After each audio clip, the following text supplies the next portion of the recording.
joining us today on Envision. I'm Deanne Conrad, Community Relations Supervisor, and Dr. Brian Maher is our Superintendent.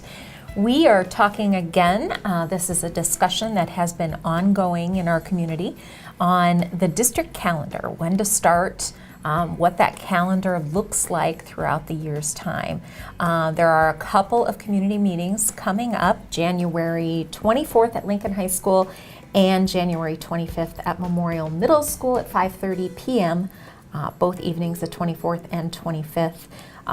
What are the goals of this community input session? Well, first of all, Happy New Year. Yeah, Happy New Year. What a great way to start out, talking about the calendar, right? It makes a lot of sense. Absolutely. Well, I think the real goal, really I would say, personally I have two goals for this whole process. Mm-hmm. One is that we have a calendar that makes educational sense, and two is that we have a calendar that makes sense for our community. That sounds pretty easy, but really calendars become a very emotional item, mm-hmm. and I think part of that emotion comes from our comfort level. Mm-hmm. Clear back to when I was in school, you started near Labor Day, mm-hmm. and you ended near Memorial Day. It's been that way for quite a while. But over the years, we got to where the beginning of the school year kept creeping forward. Mm-hmm. Forward, back, depending upon how you want to look at it. Earlier in August. Right. And I think a couple of years ago, our community said, hey, that doesn't make sense for us. Mm-hmm. So we had a community vote. We had some polarization of opinion, mm-hmm. and we ended up with the calendar that we have now. That was a 3-year fix. We're in the second year of that 3-year fix. Next year is the third year, obviously, of that 3-year fix. And then it's time for a new calendar.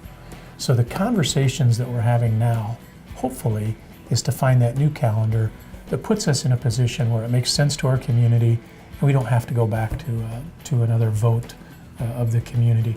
So we're trying to bring in a lot of eyes and a lot of voices to that process now. Right, so we've done a survey of parents, of staff, and of students, middle and high school students, and this opportunity is an opportunity for those who have not received a survey, perhaps community members, business leaders, what have you. Anyone who has a feeling about this that wants to come forward, this is that opportunity to do so, and that's something that you've really hit on is that community engagement and hearing from the broader community as well. Yeah, I know at one point we had folks say, well, why don't I get a chance mm-hmm. to weigh in on this? Mm-hmm. And the fact of the matter is everybody does get a chance to weigh in on this. Makes the process maybe a little longer mm-hmm. than it would otherwise be. Makes it a little bit messier, but I'll go back to something I said in my interview and in my beginning weeks on the job, and that is a quote from Condoleezza Rice, and mm-hmm. that is to the effect of, I'd rather deal with the noise of democracy than the silence of tyranny. Right. So we're dealing with a bit of that noise of democracy right now, and getting as many voices and as much input as we can get. And again, hopefully, ultimately, so we can get a calendar that makes educational sense mm-hmm. and makes sense for our community. Okay, those dates again. January 24th at Lincoln High School in the cafeteria there, and January 25th at Memorial Middle School in the auditorium at Memorial. Both meetings start at 5:30 p.m. If you have something to add regarding the calendar conversation, that is your opportunity to do so. Thanks for joining us on Envision.